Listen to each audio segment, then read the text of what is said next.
Just a few weeks after the 14th general elections, it was revealed that Malaysia is 1 trillion ringgit in debt. That's a lot of zeros. How in the world are we going to pay that back?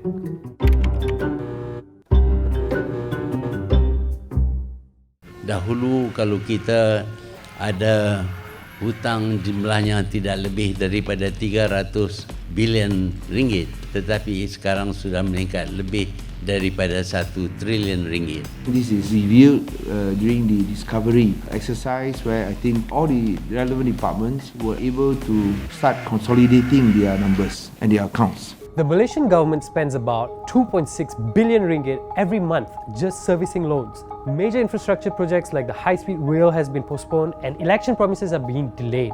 It's been said that the announcement of the 1 trillion ringgit debt will do more harm than good, as it may scare off foreign investors, weaken the ringgit, and further destabilize the situation. While this sounds serious, it might not be that bad. The truth is, almost all national governments are in debt, to the tune of 63 trillion US dollars. Governments take on debt when they need to spend more money than they have.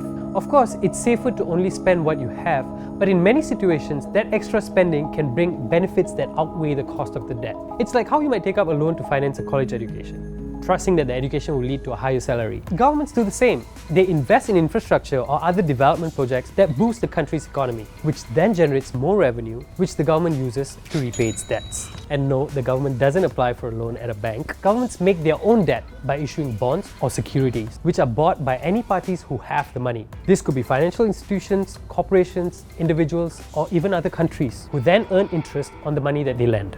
If a country takes on too much debt, it impacts the country's future development. Taxes and income will go into repaying the debts and not be used for productive development. In the worst case scenario, if a country defaults on its debts, they may have to devalue their currency to make the debt more affordable, sometimes with disastrous results. Since that crisis, Argentina's been wrestling with finding a solution for restructuring its debt and paying off creditors. The people are out on the streets again, as their country desperately struggles to repay more than $8 billion it owes by July. To give you an idea of what international debt levels are, the US is the country with the highest amount of debt, at almost $20 trillion, which is 107% of their GDP. While Singapore has a much smaller debt of about 500 billion Singapore dollars, their debt to GDP ratio is 110%. The more developed the countries, the higher be the debt level that they can, because they have the capacity to actually hold a higher debt level. It's just like a rich family are able to actually borrow more at a higher level because of their capacity to repay. Which is why, although Malaysia's 1 trillion ringgit debt is only 80% of our GDP, as a developing nation, this is already a concerning level of debt. It's a relatively high level, and further increase in the debt level will put Malaysia as well as the government into a risky position of not being able to face future crises. But because most of the debt is held locally in the local currency, the debt is seen as safer. Normally, government's most stable source of funding is actually domestic sources, largely because they are so-called domestic currency. Government has the ability to print unlimited amount of money. So technically, governments cannot default on its own currency. Problem here is, of course, with printing of more money, you lead to a depreciation of currency, and then in the end, you will lead to hyperinflation, and that will destroy the economy.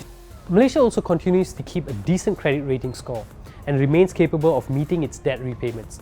All these are good signs. So perhaps the real question should be whether the debts are good debts that can generate benefits in the long run, or bad debts that have no returns. I think we don't have much quibble over the allocation of the funding in terms of the type of development projects, because these projects are all into education, health, infrastructure. So all these development projects are aimed at uplifting the standard of living of the people. The big question here is, are we overpaying some of the projects? How high are the markups?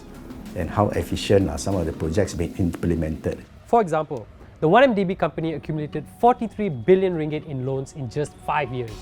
And by October 2015, its outstanding debt was 55 billion ringgit. 20 billion of that debt is government guaranteed, which means taxpayers' money will be used to service those debts. If probes into accusations of embezzlement and money laundering are proven true, it will be a prime example of bad debt.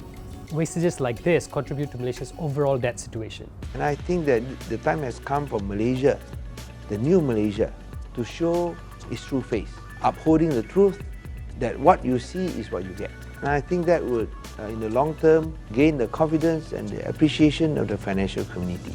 With this newfound transparency in financial matters, Malaysians can now keep a close eye on where taxpayers' money is being spent and how we are accumulating debt. And this can only be a good thing. But at the end of the day, the fact remains that we have a 1 trillion ringgit debt to service. So how are we going to manage this situation? Our government has a few options, including raising revenue sources, increasing taxes, and cutting down on spending. We have already seen major infrastructure projects put on hold, and a new tax system is expected to be in place soon. And if you would like to help your country out, just pay your taxes. That way, the rakyat won't need to donate to pay off the country's debts.